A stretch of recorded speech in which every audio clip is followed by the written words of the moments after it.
Capacity बढ़ जाती है, अभी आपकी बढ़ाई जा रही है। ठीक है, अब स्टार्ट करते हैं हम लोग। सबसे पहले आपको बता दें मॉलिक्यूलर फॉर्मूला निकालना। एम्पिरिकल फॉर्मूला सीख गए थे, एम्पिरिकल फॉर्मूला के स्टेप्स कौन बताएगा मुझे?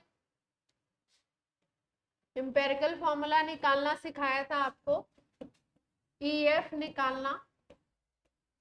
तो इसके स्टेप्स क्या थे? जिसको भी याद हो वो बता सकता है, कोई भी ऑनलाइन ऑफलाइन। EF कैलकुलेशन के स्टेप्स बताए थे, क्योंकि EF तो वैसे ही कैलकुलेट होगा,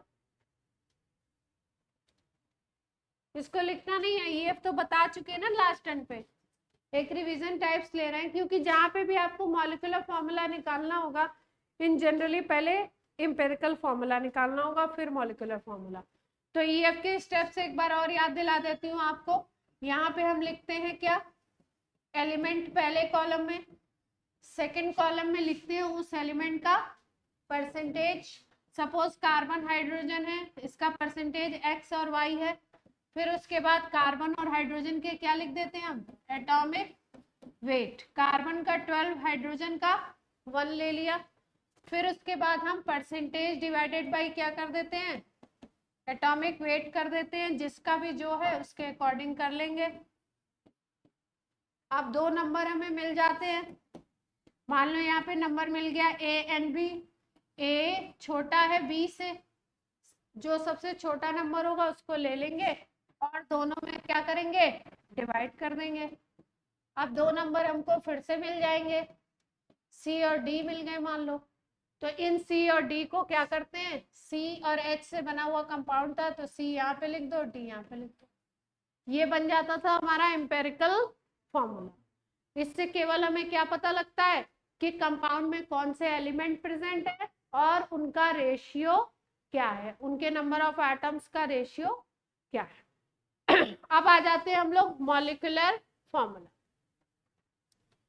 तो मॉलिक्यूलर फॉर्मूला देखो, एम्पेरिकल फॉर्मूला तक आप आ गए, पहले आप क्या करोगे? एम्पेरिकल फॉर्मूला कैलकुलेट कर लोगे। तो कैलकुलेट कर लिया आपने क्या? EF, एम्पेरिकल फॉर्मूला कैलकुलेट कर लिया। अब इसके बाद आपने क्या करना है? एम्पेरिकल फॉर्मूला का वेट निकालना है, या मास ऑफ एम्पेरिकल फॉर्मूला आपने कैलकुलेट करना है। ठीक, जैसे मान लो कि किसी एग्जाम्पल में, एग्जाम्पल ले रही हूँ ऐसे, CH2O आ गया सपोज। एम्पेरिकल फॉर्मूला हमारा आया क्या? CH2। तो अब हम क्या करेंगे? इसका मास कैलकुलेट करेंगे CH2O का। कार्बन 12, हाइड्रोजन क्या हो गया? 2, ऑक्सीजन 16। तो मास टोटल कितना आ गया आपका? 30 आ गया। देख पा रहे हो? 30 आ गया। इसका मास निकाल लिया।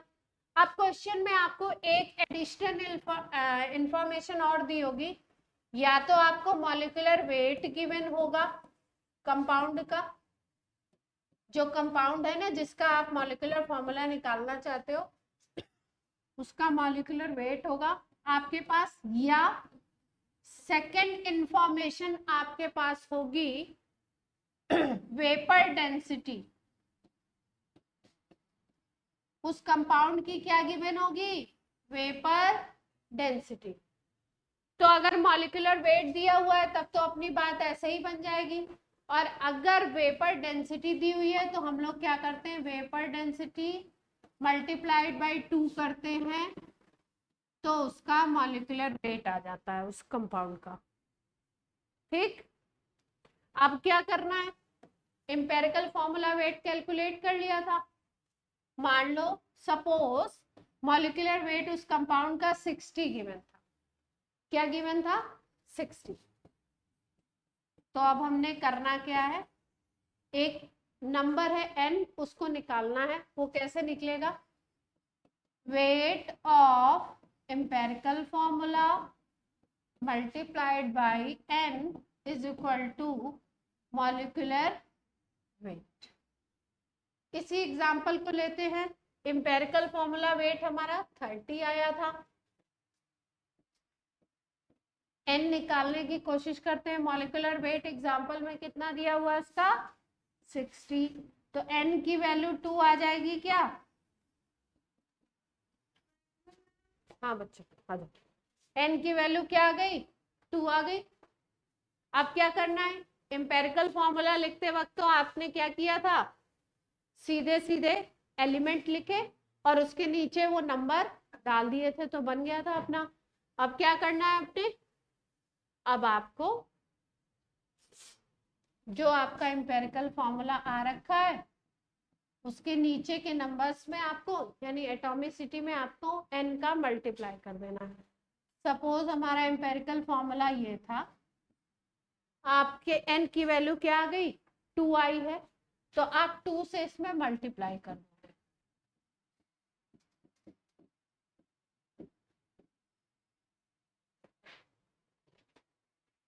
देख पा रहे हो?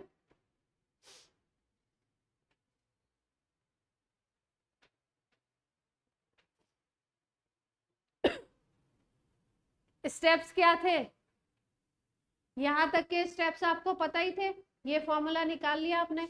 अब जैसे ही आपके पास ये फॉर्मूला आ गया, आप क्या करो, जो आपका फॉर्मूला एम्पेरिकल फॉर्मूला आया उसका मास कैलकुलेट कर लो, वेट कैलकुलेट कर लो। आपने कैलकुलेट करके रख लिया, फिर उसके बाद आपको इंफॉर्मेशन या तो मॉलिक्यूलर वेट गिवन होगा या वेपर डेंसिटी। अगर वेपर डेंसिटी गिवन है तो 2 से मल्टीप्लाई करके मॉलिक्यूलर वेट निकाल दो। Molecular weight is equal to लगा दो weight of empirical formula multiplied by n, यहाँ से n का कैलकुलेशन कर लो। फिर उसके बाद जो एम्पेरिकल फॉर्मूला था उसमें नीचे के नंबर्स एटॉमिसिटी कहलाते हैं ना, एटॉमिसिटी में उस नंबर से आप मल्टीप्लाई कर दो, तो ये बन जाएगा अपना मॉलिक्यूलर। ठीक है, क्वेश्चन ट्राई करेंगे। चलिए इसका भी एक क्वेश्चन कर लो, तभी आपको क्या होगा, कॉन्फिडेंस आ जाएगा कि भाई क्या। उद्धव पहले आपने किया हुआ है ये बेटा, जो ईएफ के अलावा किया हुआ है, ईएफ के अलावा तो मॉलिक्यूलर वेट करवाया, ये किया हुआ है आपने ऐसे कैलकुलेशन? अच्छा, ईएफ निकालने का नहीं पता था, चलो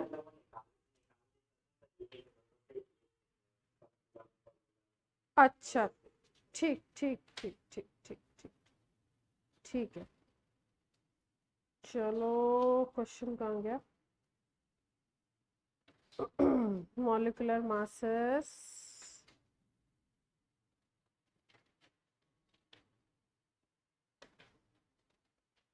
एनसीईआरटी में है ये ना, इन्होंने एनसीईआरटी में देख क्यों नहीं रखा है फिर।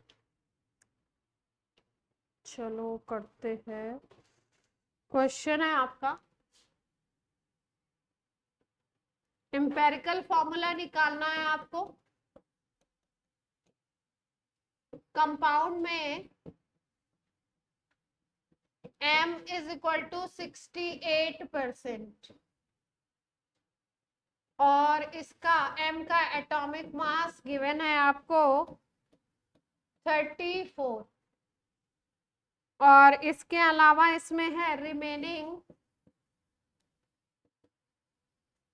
O है, ऑक्सीजन है 32%। एम्पेरिकल फॉर्मूला बताना है, कैलकुलेट करके बताइए, ट्राई करिए। कोई m एलिमेंट है, m और O से बना हुआ अपना कंपाउंड, m एलिमेंट का परसेंटेज 68 और एटॉमिक मास 34 और रिमेनिंग जो परसेंटेज है 32% वो क्या है, ऑक्सीजन है। ऑक्सीजन का एटॉमिक मास 16 होता है, पता ही है आपको। तो जो लास्ट उसमें किया है उससे एम्पेरिकल फॉर्मूला निकाल के बताइए,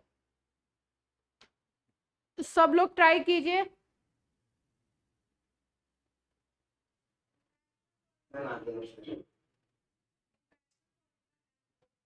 एमओ आ रहा है, अच्छा,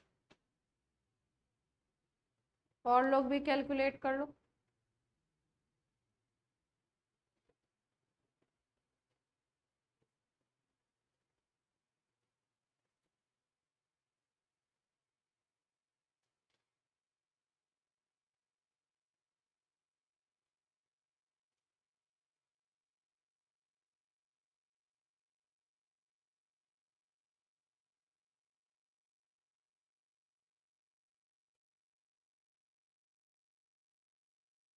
हाँ अंशुल, फास्ट फास्ट करो अंशुल, स्पीड बढ़ाओ थोड़ी, स्पीड आपको बढ़ानी है, स्पीड कम है।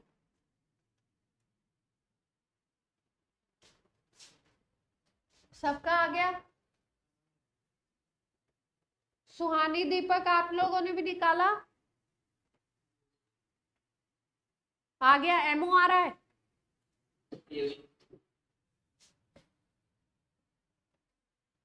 क्या था? एलिमेंट थे आपके एम और ओ, ये था 68%, ये कितना था 32%। इसका एटॉमिक मास कितना दिया हुआ है 34, और इसका कितना होता है 16। डिवाइड कर दिया 68/34, और यहाँ पे 32 डिवाइडेड बाई 16। ये नंबर क्या आ गया 2, और ये भी नंबर क्या आ गया 2। दोनों नंबर इक्वल आ गए। जब दोनों नंबर इक्वल आ जाते हैं तो वो क्या हो जाते हैं, कट जाते हैं। अगर आप एम्पेरिकल फॉर्मूला लिखो तो आप बोलोगे ऐसे लिखेंगे हम। अच्छा ये 2 आ गया, 2 आ गया तो डिवाइड भी तो करेंगे अगले स्टेप में, तो 1 1 आ जाएगा। तो m 1 1 लिख दिया, इसको हम क्या लिख सकते हैं m। दर्श यहाँ पे कैसे आ रहे हैं? ये लिंक आप लोग का चेंज है ना? सर ने कुछ चेंज किया था इस क्लास में? चेंज करके गए थे हमारी केमिस्ट्री की क्लास के लिए?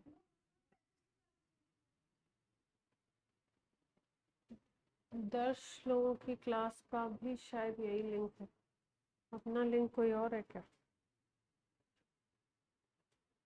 एक सेकंड, केमिस्ट्री की क्लास का कोई और लिंक तो नहीं था?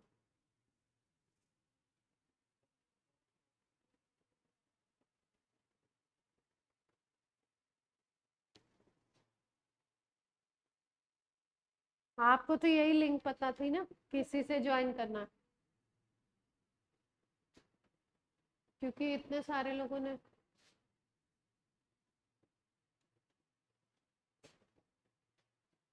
हेलो दर्श। Good evening ma'am. Good evening बच्चा, आपकी क्लास मैथ्स वाले सर की क्लास हो रही है ना? हाँ हाँ जी, हाँ जी, ठीक है।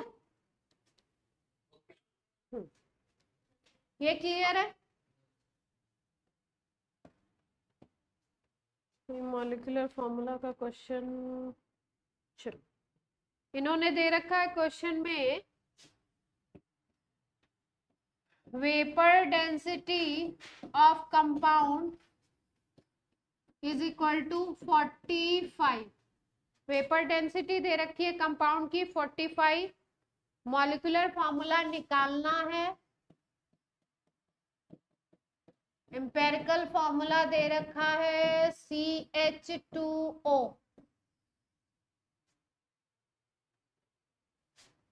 ट्राई करिए।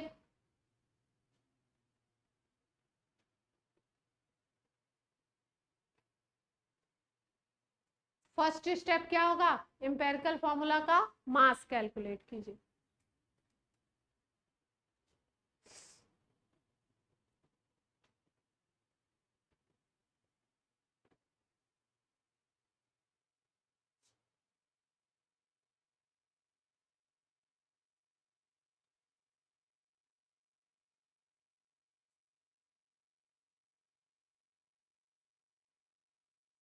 कार्बन का 12 ले लीजिए, 12 एटॉमिक मास, हाइड्रोजन 1, ऑक्सीजन 16।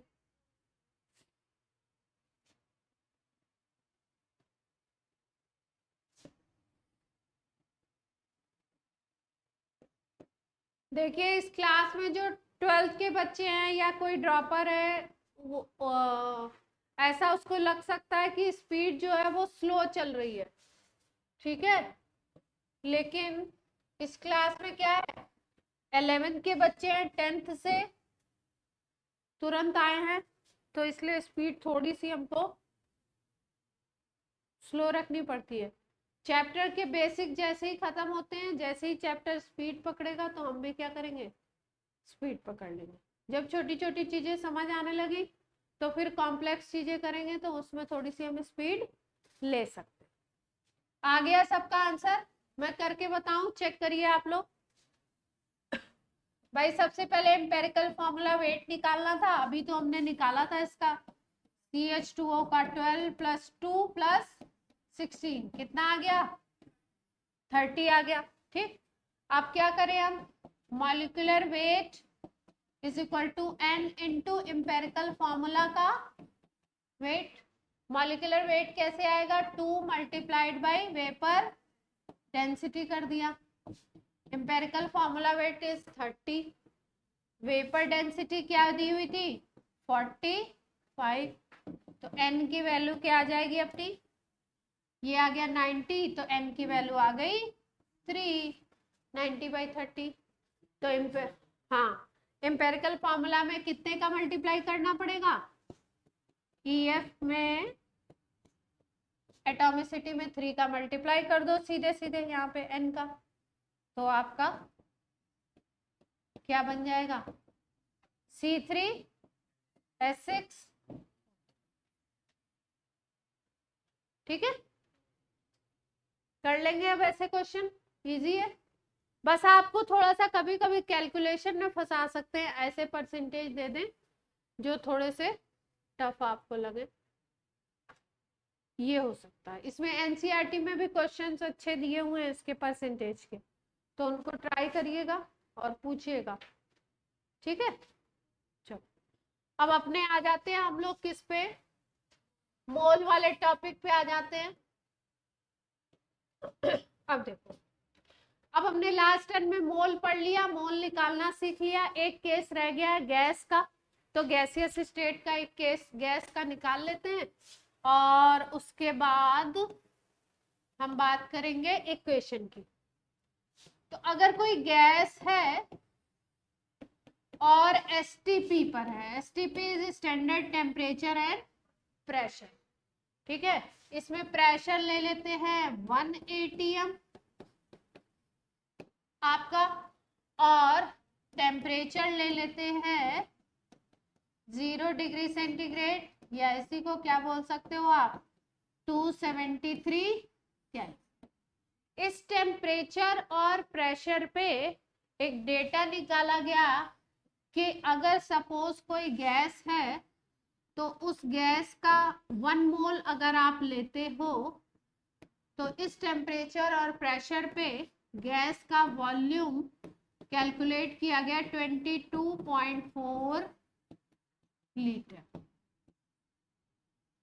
ये डेटा याद रख सकते हैं आप कि अगर एसटीपी पर कोई गैस है तो उसके 1 मोल का वॉल्यूम कितना आएगा? 22.4 लीटर।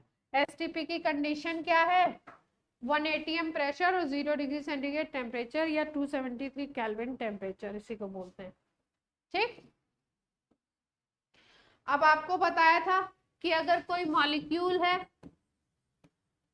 तो मॉलिक्यूल के केस में ये भी बात सही है कि अगर आप उसका 1 मोल लेते हो तो उसका मास कितना आता है? उसका मोलर मास आता है, कैलकुलेट किया था हमने लास्ट टाइम पे कि मॉलिक्यूल का केस है, अगर आप उसका 1 मोल लेते हो तो उसका मास कितना होगा? Molar mass. ये कैसे देखा था हमने? ये हम लोगों ने देखा था, हमने बोला क्या कि भाई अगर हमारे मॉलिक्यूल के लिए मोल का फॉर्मूला क्या था भूमि? कोई मॉलिक्यूल का केस है, मोल निकालना है, तो क्या फॉर्मूला था? हाँ, मॉलिक्यूल के लिए हम मोल कैसे निकाल रहे थे? gm/mm given mass by molar मास, ऐसे ही तो निकाल रहे थे मोल, नंबर ऑफ मोल्स ऐसे ही निकाल रहे थे। तो अब आपको बोला जा रहा है कि अगर सपोज किसी मॉलिक्यूल का 1 मोल है तो उसका मास कितना होगा, गिवन मास उसका कितना होगा। तो आप देख पा रहे हो, जीएम निकालना है तो GM is equal to mole multiplied by molar mass. Mole अगर 1 है तो मोलर मास के इक्वल आएगा गिवन मास, ये क्लियर है बात सबको? इसी तरीके से अगर आप एटम का केस ले लोगे, तो एटम का अगर आप 1 मोल लेते हो तो उसका मास कितना आ जाएगा? उसके एटॉमिक मास के इक्वल। ये कुछ बातें हैं जिनको हम लोग क्या करेंगे, दिमाग में फीड करके दिमाग में इस डेटा को सेव रखेंगे, तो क्वेश्चंस हमारे क्या होंगे, तेजी से हो जाएंगे। ठीक, अब देखो क्वेश्चन क्या है। एट एसटीपी अ गैस, या ऑक्सीजन गैस ले लो, ऑक्सीजन गैस के हमने ले लिए हैं 4.56 लीटर्स, ये लिए हमने, और आपको बताना है मोल्स कितने होंगे। Calculate moles of oxygen gas.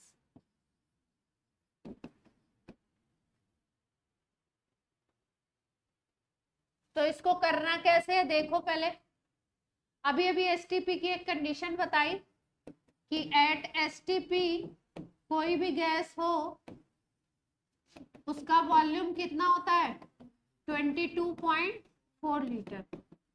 कितने का ये वॉल्यूम होता है, उसके 1 मोल का ये वॉल्यूम होता है, हमें पता है।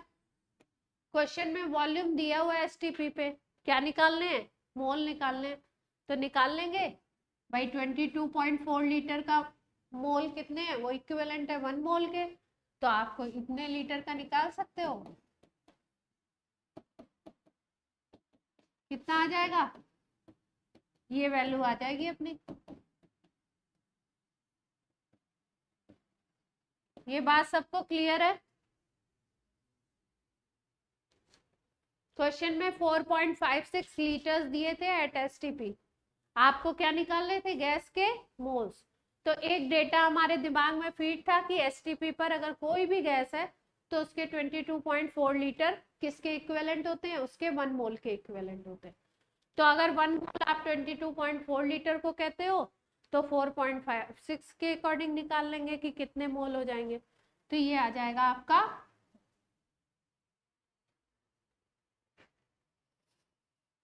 इस क्वेश्चन में किसी को कोई कंफ्यूजन तो नहीं है? बेसिक क्वेश्चन है ये। अब देखो, अब एक डेटा इसी तरीके का दे दिया जाए और आपसे मोल भी कैलकुलेट करवाएं और आपसे मास भी कैलकुलेट करवाएं, ठीक है, नंबर ऑफ एटम भी कैलकुलेट करवा लें, नंबर ऑफ मॉलिक्यूल भी कैलकुलेट करवा लें, सारे डेटा कैलकुलेट करवा लें।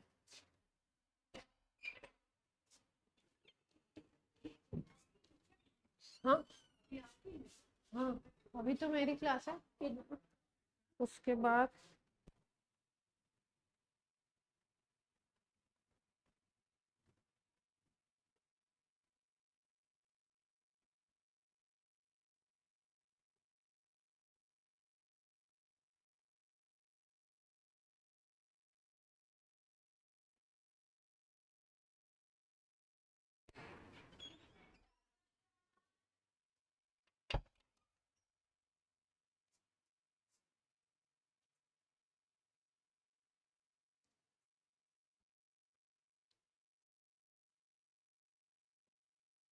अब देखो क्वेश्चन में गिवन है 11.2 लीटर्स एट एसटीपी, ये आपको कंडीशन गिवन है। आपको निकालना क्या क्या है, मोल, मास, मॉलिक्यूलर वेट,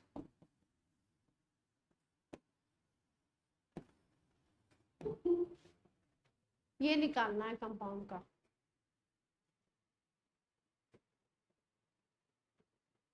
बच्चों को क्या हुआ, डिम्पी आपकी क्लास का लिंक तो दूसरा है बेटा। ओके,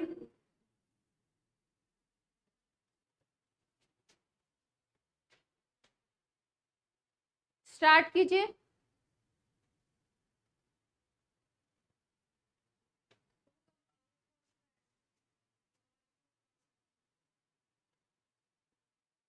उससे क्या निकालोगे? अच्छा, मोल निकल गए, बता दे। चलो ले लेते हैं, CO2 गैस ले लें। केस है ये किसका? CO2 gas.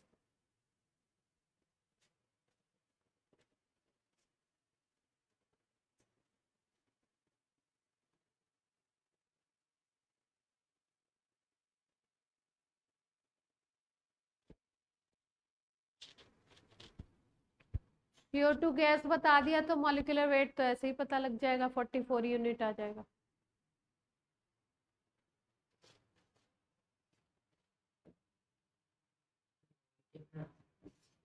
मोल आएगा हाफ।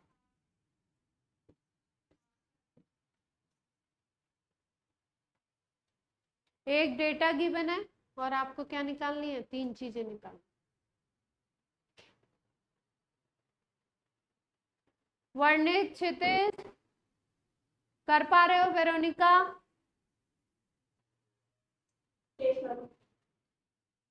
उद्धव, सुहानी, दीपक कर पा रहे हैं?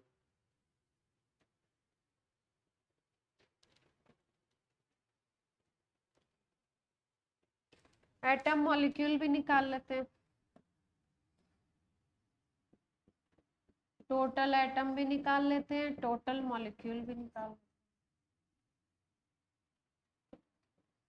Number of molecule, number of atom, ये भी निकालो। मोल से निकालना सिखाया ना आपको?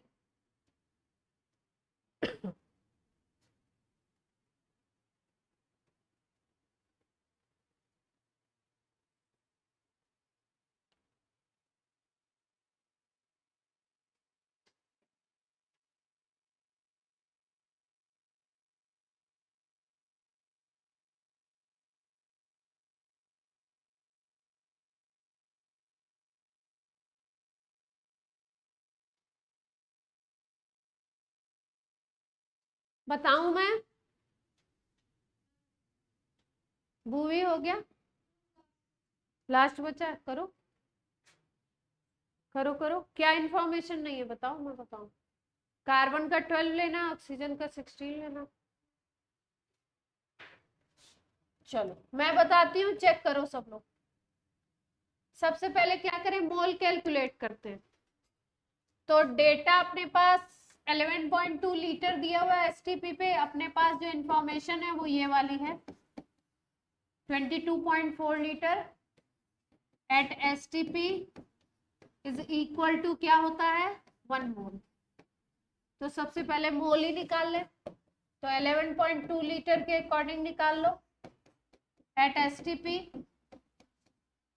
1/22.4, 11.2 कितना आ गया आपका, हाफ आ गया या 0.5 मोल आ गया। ठीक, ये सबने निकाल लिया था 0.5 मोल। मोल मोल निकल गए। अब इसके बाद हमें क्या, पहला स्टेप हमने कर लिया, मोल निकाल लिया।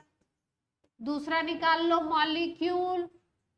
आपको पता है किसी कंपाउंड का, किसी मॉलिक्यूल का कोई अगर उसमें नंबर ऑफ मॉलिक्यूल हमको चाहिए तो हम क्या करते हैं, मोल मल्टीप्लाइड बाई Na कर देते हैं।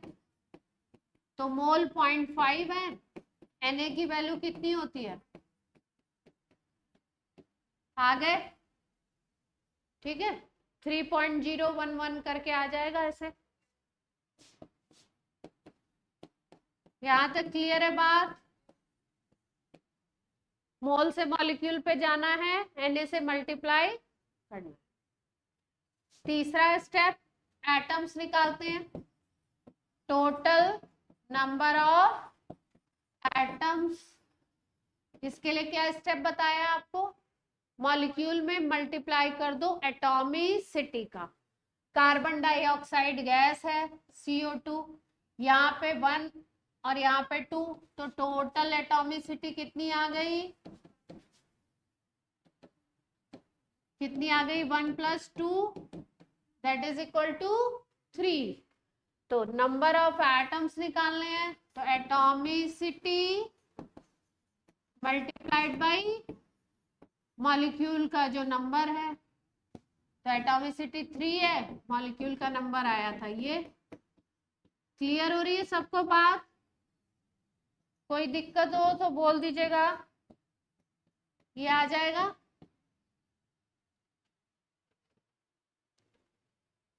तो क्या निकाल लिया आपने, एटम्स भी निकाल लिए, और क्या निकालना था, मास निकालना था, मॉलिक्यूलर वेट निकालना था। तो वेट निकाल लेते हैं, मॉलिक्यूलर वेट आप सीधे सीधे निकाल लो। मॉलिक्यूलर वेट के लिए तो फॉर्मूला ही पता होना चाहिए, CO2 पता है, तो आपका ये 12 हो गया, ऑक्सीजन का 16 और ये 2 44 यूनिट आ जाएगा। जब मोलर मास बोलते हैं तो उसको ग्राम में रिप्रेजेंट कर देते हैं, और जब आप मॉलिक्यूलर वेट बोलोगे, मॉलिक्यूल, एक मॉलिक्यूल का वेट बोलोगे, तो ये जो चीज आएगी वो किस में आ जाएगी, AM। किस में आ जाएगी, AM। ठीक है। Na मॉलिक्यूल्स का जब वेट बोलते हैं तो वो होता है 1 मोल का वेट, जिसको हम लोग बोलते हैं molar mass. Molar word use कर दिया तो 1 मोल की बात हो रही। लास्ट डेटा है आपका, मास निकालना है। तो मास तो आपको पता है GM/mm इज इक्वल टू मोल होता है ना, तो आपको GM निकालना है, सीधे सीधे मोल इंटू mm कर दीजिए। मोल कितने आए थे, हाफ। मोलर मास कितना निकाला, 44 ग्राम, तो 22 आ जाएगा।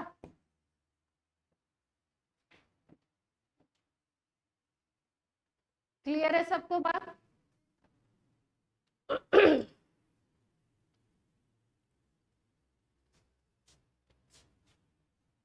अब हम लोग बात करते हैं, रिएक्शंस की बात कर लेते हैं थोड़ा सा, कि रिएक्शंस में हम लोग मोलर रिलेशन कैसे देखते हैं, किस तरीके से हम लोग किसी के मोल्स को दूसरे के मोल्स से रिलेट कर सकते हैं।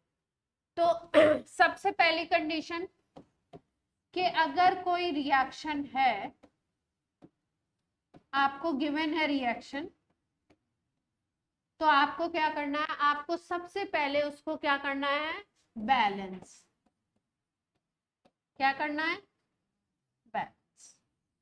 अगर मान लो वो वैसे तो जो क्वेश्चन में गिवन होगा वो बैलेंस गिवन होगा, अगर आपको बैलेंस रिएक्शन नहीं दिया है तो आप उसको क्या करोगे, पहले बैलेंस करोगे। तो ये जो डेटा मैं लिखने जा रही हूँ ये किसके लिए है, बैलेंस्ड रिएक्शन के लिए।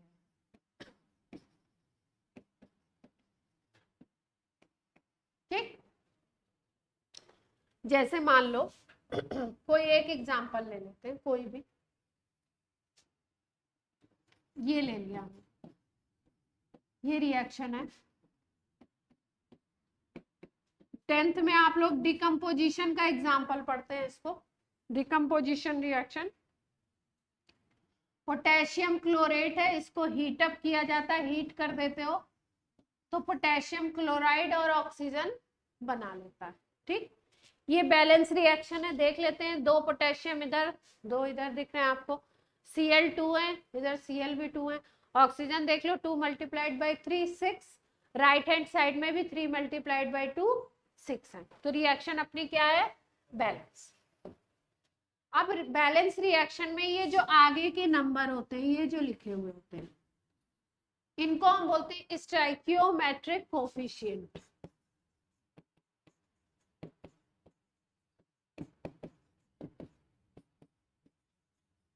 क्या बोलते हैं इनको, स्टोइकियोमेट्रिक कोफिशिएंट्स बोलते हैं। ठीक है, या बोलते हैं रिएक्शन की स्टोइकियोमेट्री ये है। अब ये लिखा हुआ है, इससे क्या पता चलता है इस रिएक्शन से, देखो ये जो कोफिशिएंट है यही बताएंगे कि कौन कितने मोल रिएक्ट करेगा, कौन कितने मोल बनेगा। ये पोटेशियम क्लोरेट अगर आप रिएक्शन में 2 मोल लेते हो तो ये पोटेशियम क्लोराइड कितना बनेगा, 2 मोल बनेगा। ऑक्सीजन गैस कितनी बनेगी, 3 मोल। इसका मतलब अगर 2 मोल ये रिएक्ट करता है तो 2 मोल ये फॉर्म होगा और 3 मोल ऑक्सीजन गैस। क्लियर? अब यही रिलेशन अगर हम देखना चाहें मॉलिक्यूल में, तो मॉलिक्यूल में भी सेम रिलेशन होता है। सपोज ये 2 मॉलिक्यूल है, इसको आप हीटअप कर रहे हो तो ये बनेगा 2 मॉलिक्यूल, ये बनेगा 3 मॉलिक्यूल। क्लियर है बात इतनी? मतलब जो रिएक्शन, बैलेंस रिएक्शन की जो स्टोइकियोमेट्री है उसी के अकॉर्डिंग मोल भी होते हैं और उसी के अकॉर्डिंग क्या होते हैं, मॉलिक्यूल भी होते हैं। वॉल्यूम की अगर बात करें, अगर सपोज सब कुछ गैसियस हो किसी रिएक्शन में, जैसे ये है,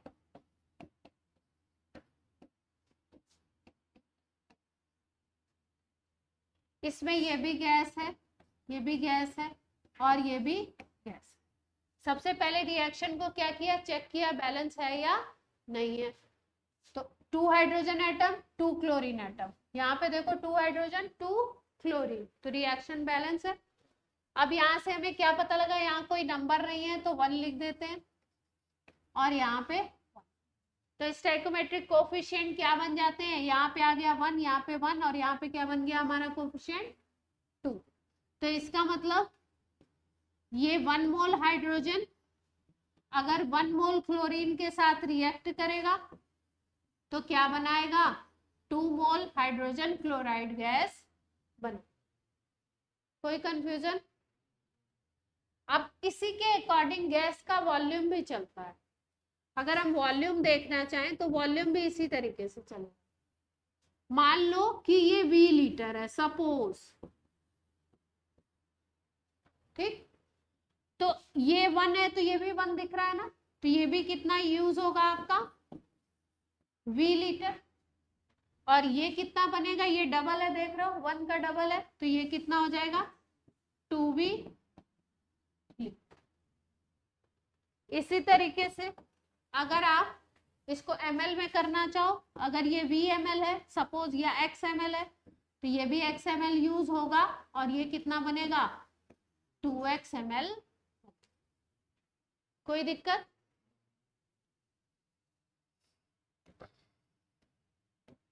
अब देखो ये रिएक्शन है, सब देख पा रहे हो, बैलेंस है। ये मान लो ये एटम है, ये मान लो इस एटम का 1, तो ये कितना यूज होगा 1 मोल, देख पा रहे हैं। ये कितना बनेगा 1 मोल बनेगा। इसमें सब क्या है, सेम अमाउंट में बन रहा है। अब आपको मैंने बताया था कि 1 मोल अगर किसी एटम का लेते हो तो उसका मास कितना होता है, एटॉमिक मास के इक्वल होता है। 1 मोल अगर किसी एटम का लेते हो तो उसका मास कितना हो जाता है, एटॉमिक मास। 1 मोल अगर किसी मॉलिक्यूल का ले लेते हो, आप किसका लेते हो, मॉलिक्यूल का, तो उसका मास कितना होता है, मॉलिक्यूलर मास ले लेते हो वहां पे। ठीक है, मॉलिक्यूलर मास नहीं, क्या बोलेंगे इसको, मोलर मास। मोलर मास, ठीक।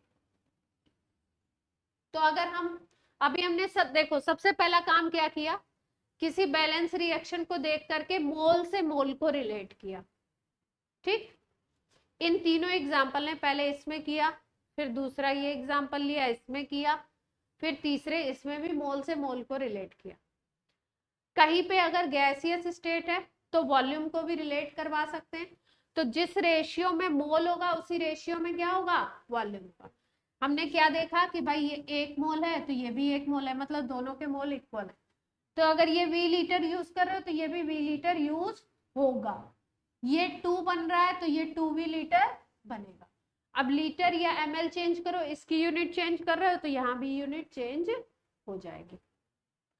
अब अभी ये रिएक्शन बता रहा था मोल मोल रिलेशनशिप को।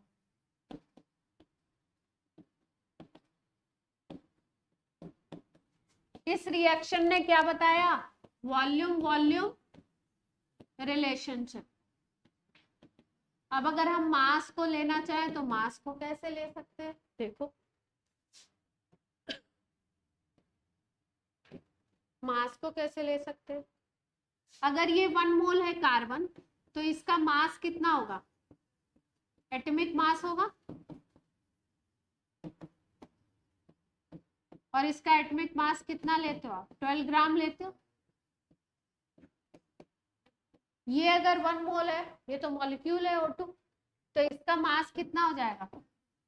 मोलर मास के इक्वल। तो ये मोलर मास कितना हो जाएगा आपका? 16 + 16 32। और ऐसे ही अगर CO2 के लिए ले लो 1 मोल तो क्या कंडीशन बन जाएगी? CO2 का मोलर मास निकाल लो, 12 + 32 44। तो ये क्या बता रहा है? देखो ये बता रहा है, ये रिएक्शन क्या कहती है ये समझते हैं। अगर 12 ग्राम कार्बन लेते हो तो उससे रिएक्ट करेगा 32 ग्राम ऑक्सीजन और 44 ग्राम CO2 प्रोड्यूस होगी। क्लियर? कौन है ये? क्या बच्चे आज क्या बात? अविचल, आपकी क्लास का लिंक ये नहीं है। ये मेरी पूरी रिकॉर्डिंग में आ जाएगा। ये रिकॉर्डिंग की ऐसी के तैसी।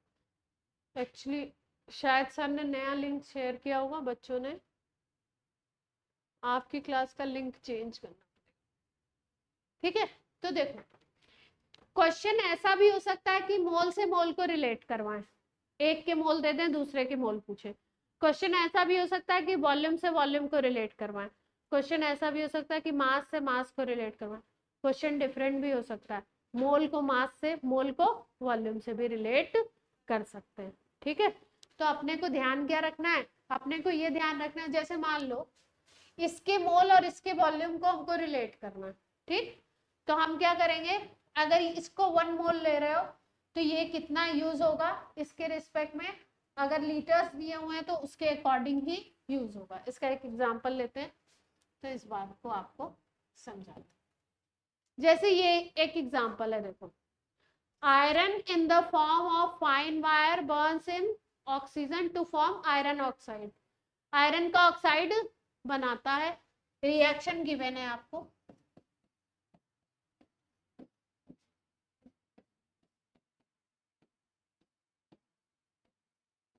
देख पा रहे हैं सब लोग? ठीक, रिएक्शन देख लो ध्यान से। बैलेंस दिख रही है हमको, 4Fe, उधर भी 4Fe, और ऑक्सीजन के कितने दिख रहे हैं? 3O2, और उधर कितने दिखाई दे रहे हैं आपके? 2 × 3 6। तो अगर केवल रिएक्शन को देखो तो अगर ये 4 मोल है तो ये कितना यूज होगा? 3 मोल। ये कितना बनेगा? 2 मोल। इस बात में किसी को कोई दिक्कत है? 4 3 2, देख पा रहे हो? अब क्वेश्चन क्या कह रहा है? How many moles of oxygen are needed to produce 5 mole of Fe2O3। अगर आपको Fe2O3 के कितने बनाने हैं? 5 मोल बनाने हैं, तो ऑक्सीजन की रिक्वायरमेंट कितनी होगी? ऐसे क्वेश्चंस को करने के लिए जो दो, एक दिया होगा और एक पूछा जाएगा। जो दिया है और पूछा है बस उसको याद रखिए, तीसरे को भूल जाइए। आयरन के बारे में कोई इंफॉर्मेशन नहीं है, आयरन को क्या करें? भूल जाएं। तो भूल जाते हैं भाई, भूल गए, ठीक? क्या याद रखें? बस इसको और इसको याद रखो। अगर आपका Fe2O3, ये ग्रीन कलर दिख रहा है बोर्ड पे प्रॉपर बच्चों, ऑनलाइन स्टूडेंट्स, ग्रीन कलर दिख रहा है प्रॉपर? चलो ब्लैक यूज कर रहे, आप देख पा रहे हो 2 मोल Fe2O3 कब बना था? जब आपने 3 मोल ऑक्सीजन यूज किया था, यही तो रिएक्शन कह रही है। 3 मोल ऑक्सीजन आपने यूज किया, ये फॉर्म हो रहा है 3 मोल ऑक्सीजन जब यूज कर रहे हो। अब क्वेश्चन तो सीधा सीधा है, इसको कितना बनाना है? 5 मोल बनाना है, तो ऑक्सीजन कितनी यूज होगी यही पूछ रहे हैं। तो 5 मोल के लिए कितना हो जाएगा? 3/2 मल्टीप्लाइड बाई 5, तो कितना आ जाएगा? 7.5 मोल आ जाएगा। ये किसको नहीं समझ में आया वो बता दो, तो एक बार और एक्सप्लेन। क्या ध्यान रखना है? जो 2 चीजें दी है उसको याद रखो, बाकी को भूल जाओ। पहले देखना है कि रिएक्शन बैलेंस है या नहीं। एक और करेंगे क्वेश्चन।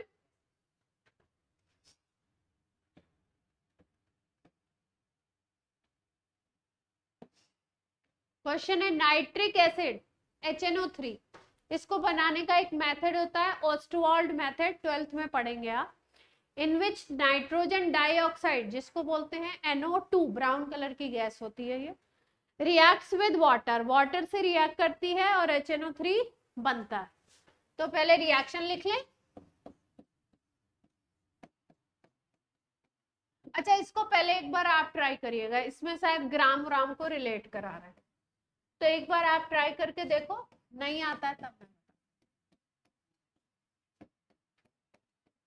पहले देखो ये रिएक्शन बैलेंस दिख रहा है आपको? देख लो, नाइट्रोजन 3 है, इधर भी 2 नाइट्रोजन, यहाँ एक इधर, हाइड्रोजन आपके 2, हाइड्रोजन 2, ऑक्सीजन देखो 3 मल्टीप्लाइड बाई 2 कितने हो गए? 6, और एक ही हो गया 7, इधर देखो 6 7, तो बैलेंस तो है रिएक्शन। अब क्वेश्चन क्या कह रहा है? How many grams of nitrogen dioxide are required in this reaction to produce 6.3 gram of HNO3। आपको क्या बोल रहे हैं कि अगर HNO3 कितना बनाना है? 6.3 ग्राम बनाना है, तो आपको NO2 कितने ग्राम चाहिए, है ना? NO2 के ग्राम पूछ रहे हैं। तो अब आपको मैंने क्या बताया था? 2 किसको भूल जाओगे आप? किसको किसको भूल जाएं? वाटर को भूल जाएं, और इधर NO को भूल जाएं, इसको देखे ही नहीं, कुछ लिखने की जरूरत नहीं है इसका। अब ट्राई करो एक बार। कोई चीज अगर 1 मोल है तो उसका मोलर मास निकलेगा।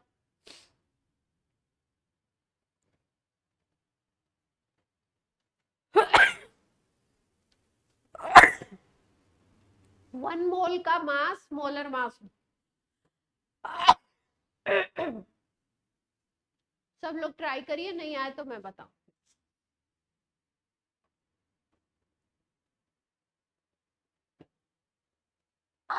सॉरी।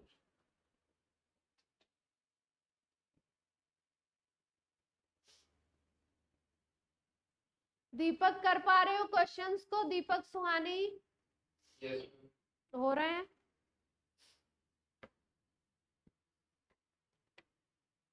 पहले किए हुए थे दीपक ऐसे क्वेश्चंस? yes,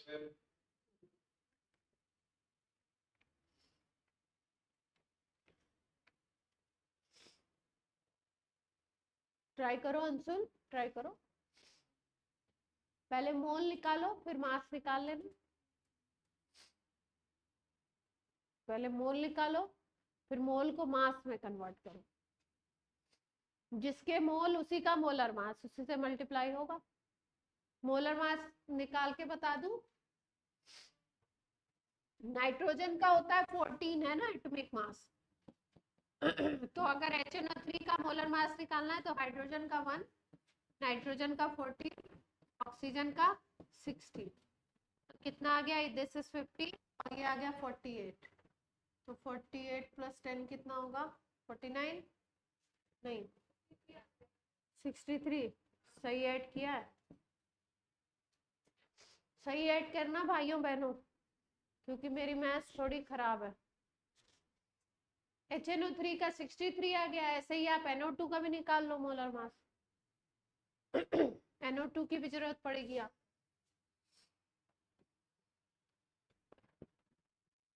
N का 14, ऑक्सीजन का 16, 32 प्लस 14 आ जाएगा 46।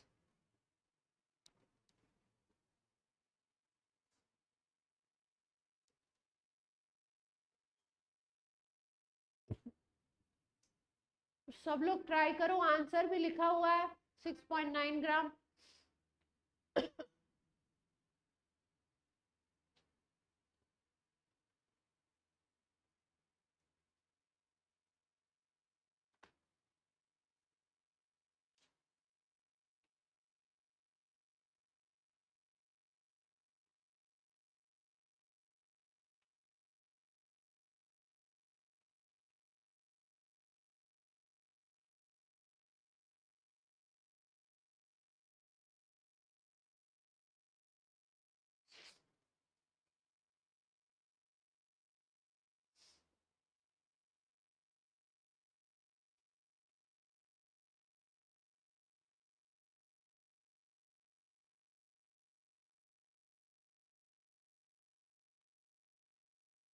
मैं बताऊं, चेक करेंगे आप लोग। जिनका आधा आया नहीं आया उनको पता लग जाएगा कि कहाँ पे हम, जिनका आ गया वो अच्छी बात है। तो देखो, इसको भूल गए, अब हमको पता लग गया ये अगर 3 मोल है, 3 मोल NO2 है, तो HNO3 कितना बनेगा, 2 मोल बनेगा नाइट्रिक एसिड। क्लियर है, ठीक है। अब आपको पता है अगर 1 मोल होता तो मोलर मास के इक्वल होता उसका मास। अब 3 मोल है तो आप क्या लिख दोगे, 3 into multiply by molar mass of NO2। 3 molar mass of NO2 कितना आया हमारा, 46। तो ये कितना आ जाएगा आपका, ये ग्राम में आ जाएगा। इसका मतलब 3 इंटू 46 ग्राम अगर आप NO2 के लेते हो तो HNO3 कितना बनेगा, इसको भी देख लो, ये 2 मोल है। 1 मोल होता तो मोलर मास होता, मास 2 मोल है तो 2 मल्टीप्लाइड बाई मोलर मास हो जाएगा मास। HNO3 का मोलर मास कितना था, 63। तो ये आ गया। इसका मतलब हमें पता चल गया कि अगर 2 मल्टीप्लाइड बाई 63 ग्राम चाहिए इसके, तो ये कितना लेना पड़ेगा, 3 इंटू 46 ग्राम लेना पड़ेगा आपको। तो यहीं पे लगा देते हैं अपना कौन सा मेथड, यूनिटरी मेथड लगा देते हैं, अगली स्लाइड पे कर देते हैं। 2 into 63 gram HNO3 produce by 3 into कितना था, 46 ग्राम NO2। इतने NO2 से प्रोड्यूस हो रहा है ये, और क्वेश्चन में आपको पूछा गया 6.3 ग्राम से, तो 6.3 ग्राम से निकाल नहीं लेंगे।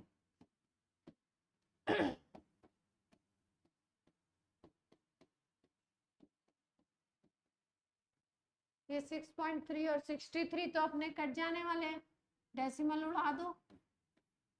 यहाँ पे आ गया 10, यहाँ पे आ जाएगा 23 और 69/10 आ जाएगा। तो ये क्या बन जाएगा, 6. क्लियर है। तो यानी मास से मास को भी रिलेट कर सकते हैं हम लोग, कैसे, मोल को देख करके। 1 मोल है तो मोलर मास रख दो उसका मास, 2 मोल है तो मल्टीप्लाई कर दो 2 का, 3/2 मोल है तो 3/2 का मल्टीप्लाई कर दो। अकॉर्डिंगली। ठीक, ऑनलाइन वाले बच्चे सबको क्लियर है? किसका किसका आ गया था आंसर तक? कौन कौन पहुंच गए थे? उद्धव का आ गया था, वेरोनिका का आ गया था, सुहानी, क्षितिज आ गया था। अच्छा आ गया था, वेरी गुड। चलो आ गया था तो एक और कर लेते हैं। अब किसको लेके आ गए? अब कुछ और कहानी में ट्विस्ट आ गया, मॉलिक्यूल आ गए। तो हमें पता है मॉलिक्यूल को मोल से तो हम रिलेट कर ही सकते हैं। क्वेश्चन देखिए, when sodium bicarbonate is heated 1.806 multiplied by 10⁻²4 है, ये ऊपर है पावर, है ना, ये थोड़ा सा। Molecules of water is obtained, sodium bicarbonate को हीट कर रहे हैं, इतने मॉलिक्यूल वाटर बनता है। Then find out the volume of CO2 obtained at STP, STP पे कितना वॉल्यूम CO2 का मिलेगा, and amount of NaHCO3 needed for the reaction. NaHCO3 sodium bicarbonate. तो सबसे पहले कि भाई क्वेश्चन की इसमें रिएक्शन वगैरह गिवन नहीं है, तो अपने को रिएक्शन पहले सोचनी पड़ेगी क्या होती है कैसे। तो रिएक्शन मैं आपको बता देती हूँ। NaHCO3 है सोडियम बाइकार्बोनेट, इसको हीट अप किया जा रहा है।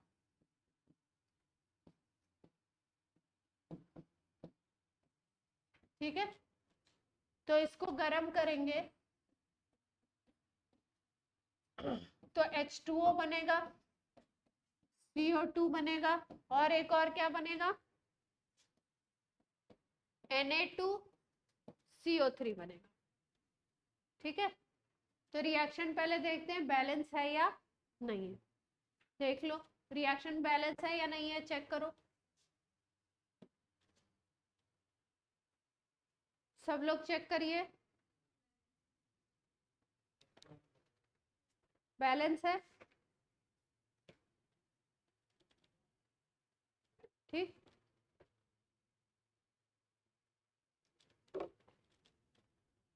बैलेंस है तो मोल लिखिए, कौन कितने मोल, मोल रिलेशन लिखो।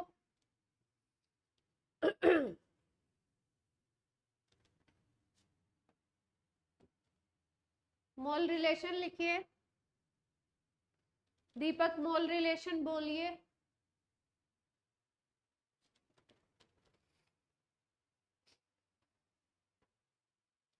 यहाँ पे भाई कोई नंबर नहीं है तो 1 1। तो मोल रिलेशन अपना क्या आ गया, ये 2 मोल है, इसको हीट किया तो ये क्या बन गया, वाटर कितना बन गया 1 मोल, CO2 कितनी बन गई 1 मोल, और ये कितना बन गया, सोडियम कार्बोनेट बोलते हैं इसको, ये भी 1 मोल बन गया। इसमें किसी को कोई दिक्कत?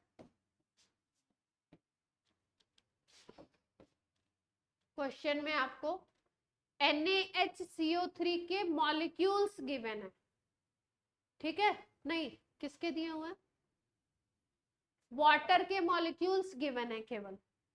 और आपको निकालना क्या क्या है, सबसे पहले क्वेश्चन को पढ़ते ही आपको ध्यान में आना चाहिए कि रिएक्शन क्या है, दूसरी चीज भाई क्या गिवन है और क्या निकालना है।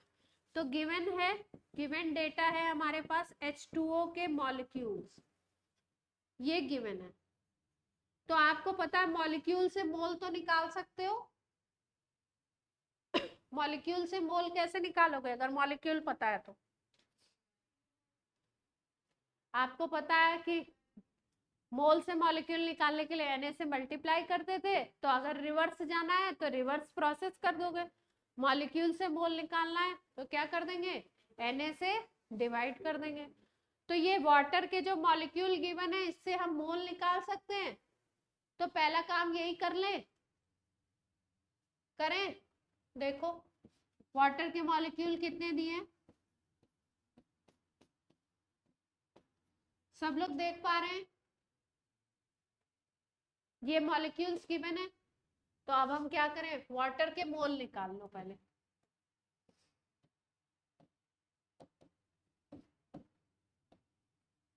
तो मोल्स निकालने के लिए मॉलिक्यूल्स डिवाइडेड बाय Na कर दिया। मॉलिक्यूल थे 1.806,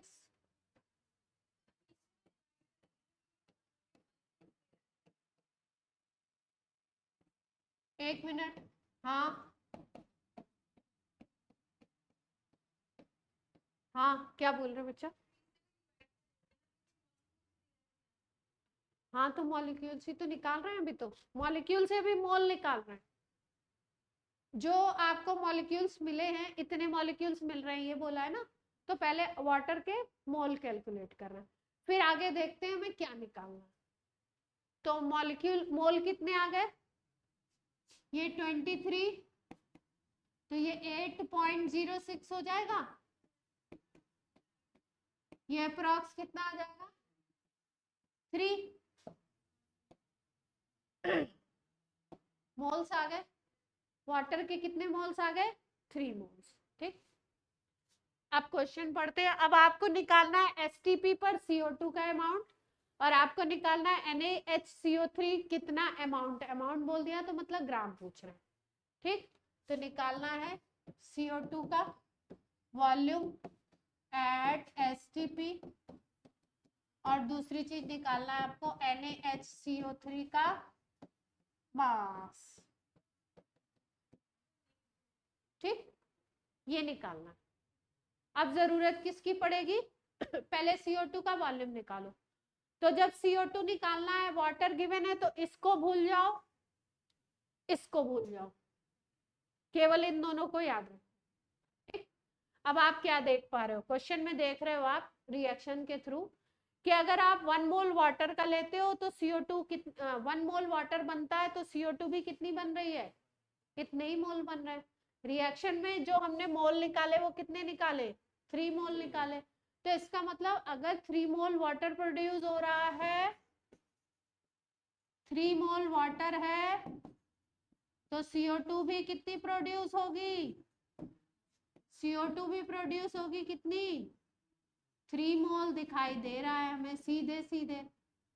और आपको पता है एसटीपी पर किसी भी गैस का वॉल्यूम कितना बताया था 1 मोल का? 22.4 लीटर।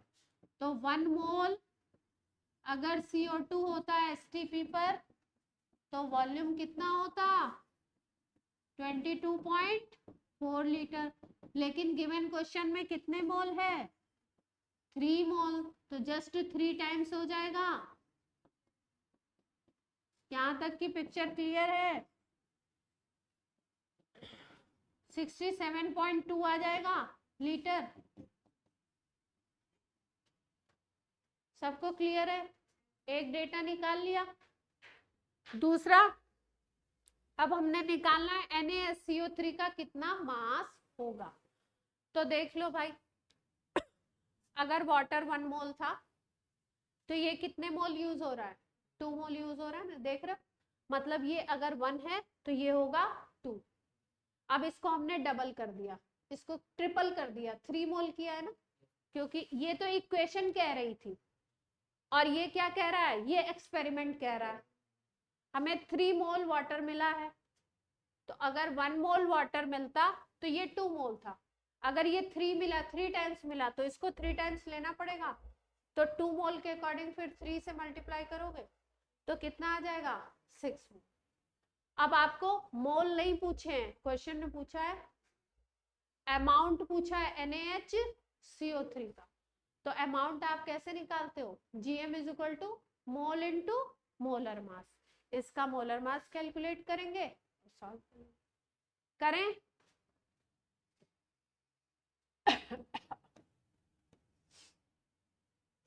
इक्वेशन ये थी,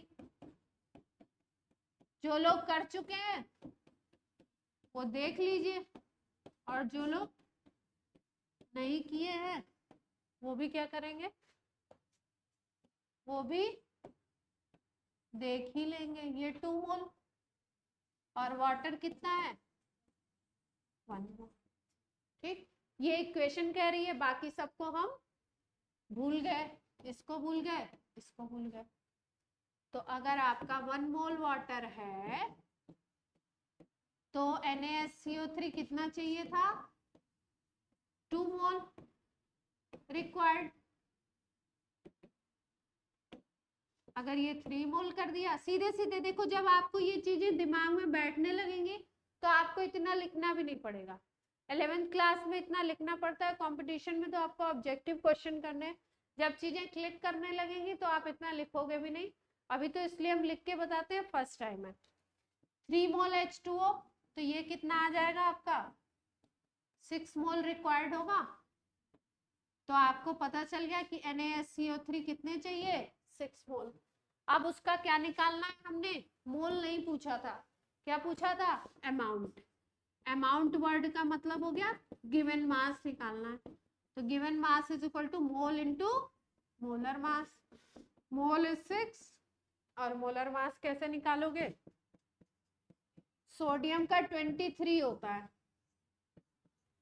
23, हाइड्रोजन का 1, कार्बन का 12, ऑक्सीजन 1, ऑक्सीजन का 16, 3 का कितना हो गया? 48। एडअप कर दो, 10, 11, 14 और ये हो गया 5, 84। ठीक है, मल्टीप्लाई कर दो, आ जाएगा।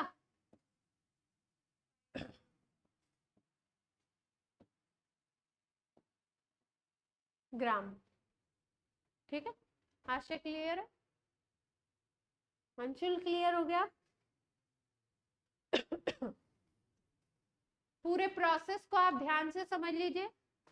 कोई भी क्वेश्चन दे दी जाए, कोई भी डेटा चेंज कर दिए जाए, आप पूरा प्रोसेस सीख लीजिए। उसके बाद आप खुद बोलोगे कि कोई भी डेटा दे दो, हम तो कर लें।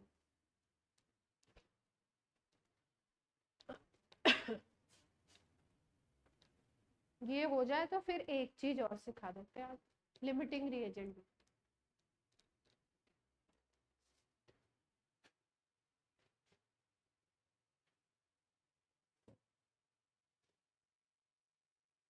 सबको आ गया बच्चों?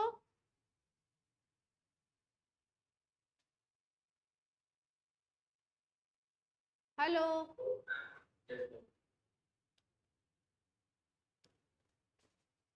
क्योंकि यहाँ तक की चीज नहीं आएगी तो फिर लिमिटिंग रिएजेंट नहीं सीख पाएंगे। अगला जो टॉपिक है, ये तो इजी इजी वाली चीज थी।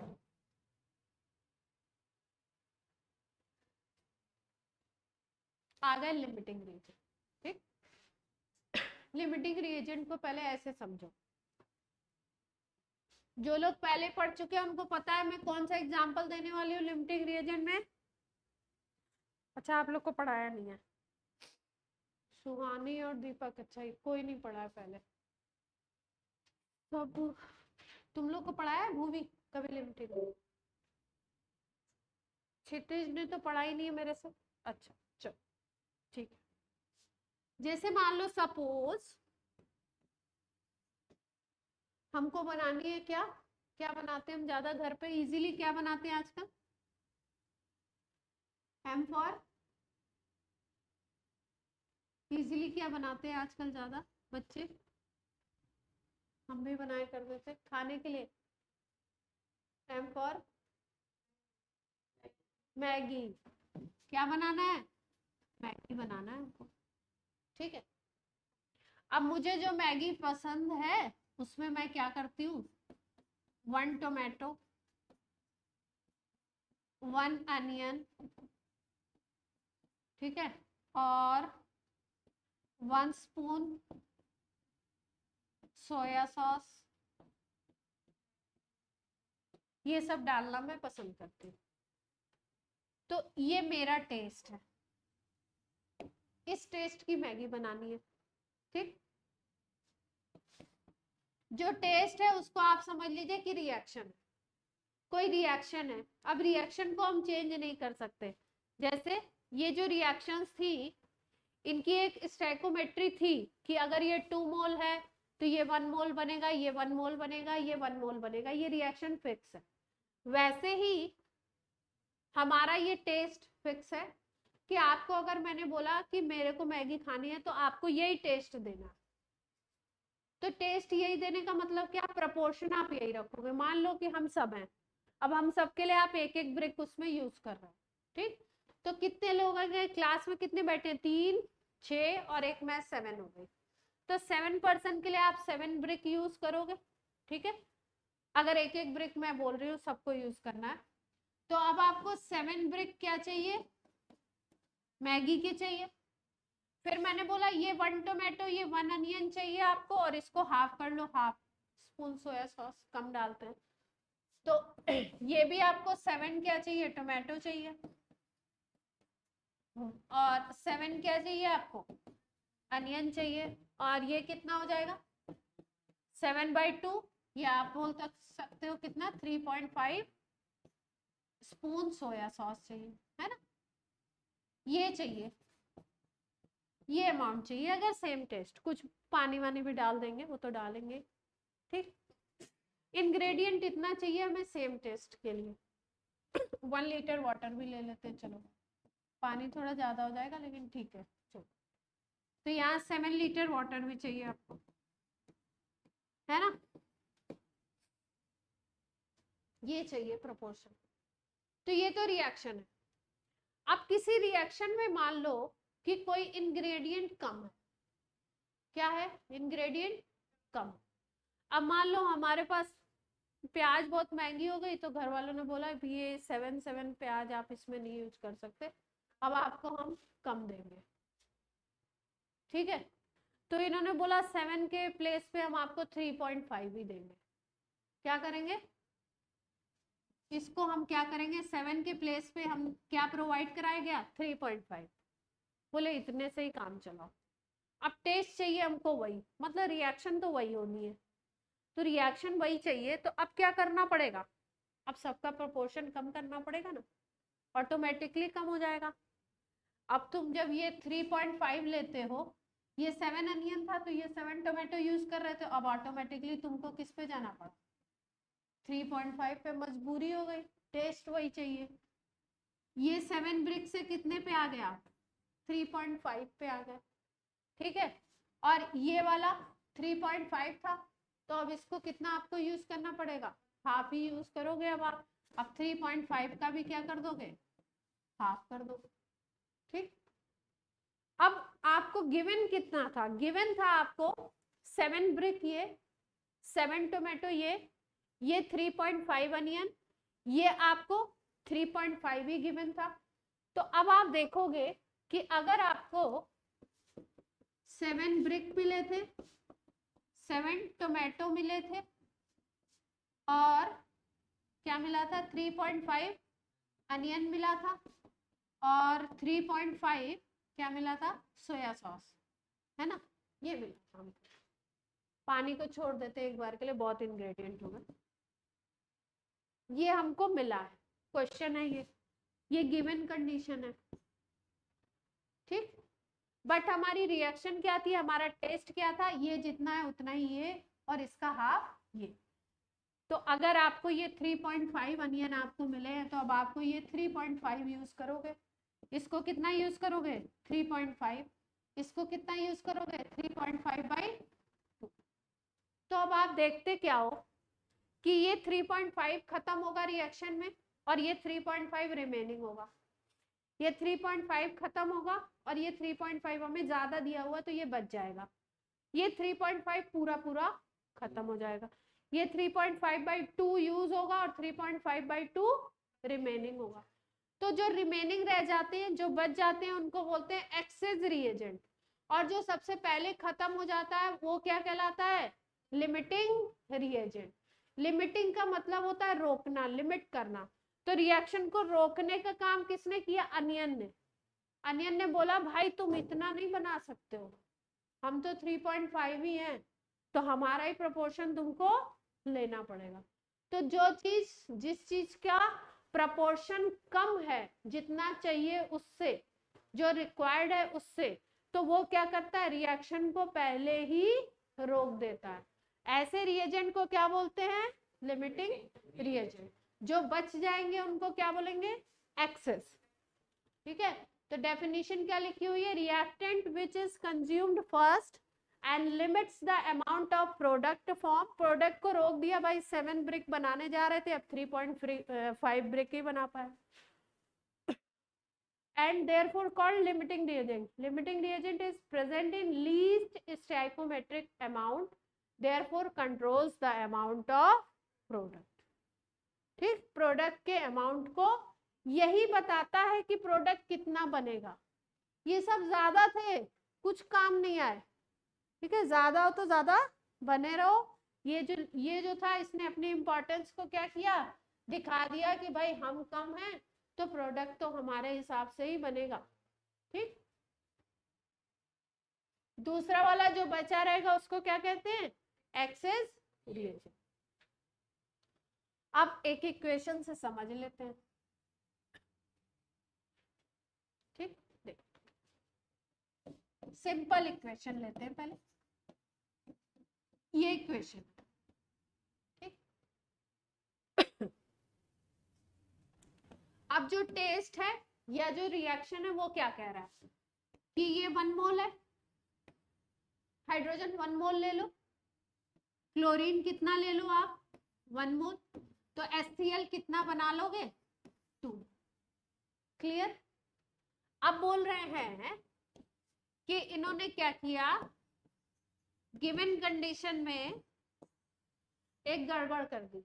गिवन क्या किया इन्होंने, देखो इन्होंने बोला इसको हम देंगे 4 मोल, इसको देंगे हम 1.5 मोल.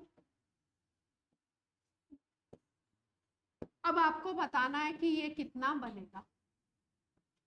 Amount of HCl formed. अब ये प्रोडक्ट है ना. अब पहले हम क्या देखें, पहले हम देखें रिएक्शन को कि ये जितना चाहिए था उतना ही ये चाहिए, इक्वल चाहिए. ठीक, तो ये डबल बनता है. ये 1 है, ये 1 है, तो ये 2 बनेगा. ठीक, तो इन दोनों का अमाउंट सेम चाहिए. क्वेश्चन में दे क्या दिया, इसको तो 4 मोल दे दिया, इसको कितना दे दिया 1.5 मोल. तो ये 1.5 मोल है अगर, तो ये 1.5 मोल अगर है, तो ये इसके 1.5 मोल से ही तो रिएक्ट कर पाएगा. इस बात से एग्री करते हैं. तो ये बेचारा क्या होगा, ये बच जाएगा लेफ्ट ओवर, तो ये रिमेनिंग हो जाएगा. रिमेनिंग होगा कितना अगर पूछ लिया जाए एक्सेस, जो रिमेनिंग होगा उसको क्या बोलोगे, एक्सेस रिएजेंट. कितना बचेगा 4 माइनस 1.5, तो कितना आ गया ये 2.5 मोल ये रिमेनिंग होगा. इसको क्या बोलोगे Cl2. इसका ये अमाउंट प्रोपोर्शन में नहीं था भाई, अगर ये 4 था तो ये भी 4 चाहिए था, इसका अमाउंट कम दिया हुआ था प्रोपोर्शन में, तो इसको क्या बोलोगे Cl2 कैसे काम करेगा, लिमिटिंग रिएजेंट की तरह, LR की तरह. अब आपको पता है प्रोडक्ट किसके हिसाब से बनेगा, इसके हिसाब से. तो आप प्रोडक्ट का अमाउंट पूछा है तो कैसे बताओगे, ध्यान से देखो. अगर ये 1 मोल होता तो ये कितना बनता 2 मोल, जस्ट डबल. ये कितना है 1.5, तो कितना बनेगा जस्ट डबल. तो 1.5 का डबल कर दो, कितना हो जाएगा 3. ठीक, तो बात क्लियर है. Cl2 is LR, so product is according to given amount of LR. LR का जो अमाउंट दिया उसके अकॉर्डिंग हमको प्रोडक्ट को बनाना पड़ेगा. ठीक, Cl2 अगर 1 मोल होता तो HCl कितना बनता 2 मोल. Cl2 कितना है 1.5 मोल है, तो ये कितना बन जाएगा 2 टाइम्स हो जाएगा ना, तो 3 मोल बनेगा.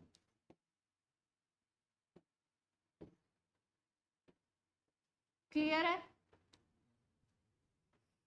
ये जो बच्चे मोबाइल वगैरह पे क्लास करते हैं, क्या ये बहुत बड़े बड़े दिखते हैं क्या डिजिट, हाँ? ऐसा कुछ नहीं है, ऐसा ही दिखता है, ऐसे ही इतने ही उस पे दिखता है. क्योंकि मैंने तो देखा नहीं है ना अपना वीडियो. मेरी भतीजी है, वो कह रही थी बुआ आप बहुत ही बड़ा बड़ा लिख देते हो. हमारे मोबाइल में इतना बड़ा हो जाता है। मैंने कहा मोबाइल तुम्हारा इतना बड़ा है, तुम्हारे मोबाइल में इतना बड़ा कैसे हो सकता है? 9th में है वो, 9th में है। कहती है बहुत बड़ा बड़ा हो जाता है, तो मेरे से छोटा लिखा ही नहीं जाता है।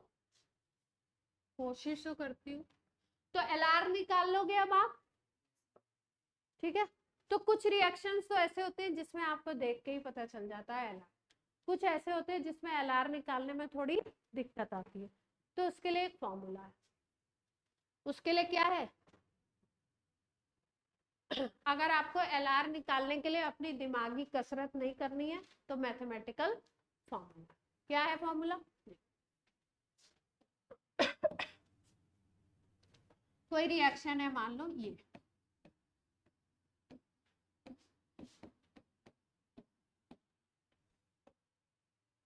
दूसरा लेते हैं, इसमें तो सब 1 मोल है तो दिक्कत आएगी। ये रिएक्शन लेते हैं, सब लोग देख पा रहे हैं? अमोनिया बनाने का ये हैबर प्रोसेस है। रिएक्शन क्या कहता है? ये 1 मोल है, 6 जैसे ही बजेंगे वैसे बता दीजिएगा। ये 1 मोल है, ये कितना है? 3 मोल। 1 मोल नाइट्रोजन लो, 3 मोल हाइड्रोजन से रिएक्ट कराओ तो क्या बनेगा? 2 मोल अमोनिया बन जाएगी। ठीक है भाई,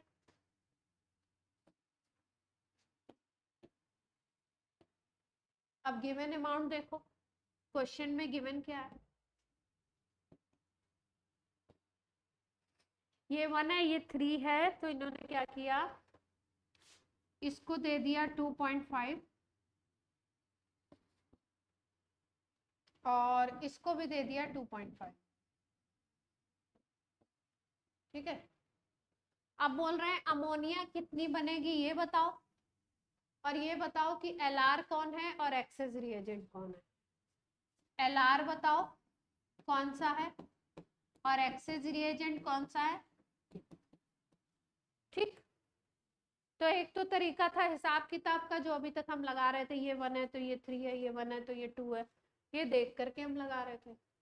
दूसरा तरीका होता है जो गिवन मोल है आपके पास, उसमें उसके स्टैकोमेट्रिक कोफिशिएंट से डिवाइड कर दो, और जिसमें लेस नंबर आता है वही होता है लिमिटिंग रिएजेंट। सोचना नहीं है कुछ ज्यादा, क्या करना करना क्या है, given mole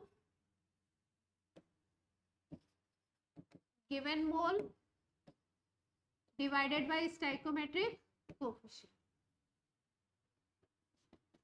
which comes minimum, जिसकी वैल्यू छोटी आएगी वही क्या हो जाएगा, एलआर, और उसके अलावा जो होगा वो क्या हो जाएगा, एक्सेस। देखते हैं, ये आपका दिया है 2.5, ये दिया हुआ है 2.5, गिवन अमाउंट पता है आपको 2.5 मोल, इसका स्टैकोमेट्रिक कोफिशिएंट 1, इसका कितना है 3। चलो भैया 2.5 डिवाइडेड बाई 1, ये किसके लिए है, नाइट्रोजन के लिए, इसका स्टैकोमेट्रिक कोफिशिएंट 1 था। हाइड्रोजन के केस में क्या हुआ, 2.5 डिवाइडेड बाई 3 हो जाएगा भाई, इसका स्टैकोमेट्रिक कोफिशिएंट 3 है। छोटी वैल्यू कौन सी होगी, जिसमें 3 से डिवाइड कर रहे हैं, है ना, तो ये क्या हो जाएगा, ये स्मॉलर हो गई, ये वैल्यू क्या हो गई, स्मॉलर। तो जिसकी वैल्यू स्मॉलर वो क्या हो गया, एलआर, जिसकी वैल्यू लार्जर हो गई वो क्या हो जाएगा, एक्सेस रिएजेंट। सबको बात क्लियर है? Given moles divided by stoichiometric coefficient of that compound that element in the balance reaction, जो भी मिनिमम वैल्यू आएगी जिसकी भी वही हो जाएगा एलआर, उसके अलावा जो होगा वो क्या होगा, एक्सेस। ठीक, क्वेश्चन में आपसे पूछा गया प्रोडक्ट कितना बनेगा, प्रोडक्ट किसके अकॉर्डिंग बनाना है, ध्यान रखना है लिमिटिंग रिएजेंट के अकॉर्डिंग। देख लो भैया लिमिटिंग रिएजेंट हाइड्रोजन निकल गया हमारा, हाइड्रोजन 3 मोल था तो अमोनिया कितना बन रहा था, 2 मोल, गिवन अमाउंट 2.5 है तो निकाल लेते हैं, निकाल ले यहाँ पे हाइड्रोजन कितना है, अगर 3 मोल होता तो अमोनिया कितना बनता, 2 मोल बन जाता। अब गिवन कितना था अपना 2.5 मोल, तो इसके अकॉर्डिंग निकाल लो। Ammonia 2 divided by 3 multiplied by 2.5/3 आ जाएगा। ठीक है, सॉल्व कर लेंगे। ये कितना आ जाएगा 1.666 ऐसे करके कुछ आएगा, 1.67 कहेंगे ना। अमाउंट बोल देते हैं अमोनिया का, तो अमोनिया के मोलर मास से मल्टीप्लाई करके ग्राम निकाल लेते हैं। क्लियर, कोई दिक्कत? तो आज हमने क्या सीखा, लिमिटिंग रिएजेंट। ये क्वेश्चन है आपका किसका, लिमिटिंग रिएजेंट का। 6 बज चुके हैं, तो अब आपकी क्लास होती है बच्चा पार्टी ऑफ। बाय बाय बच्चों।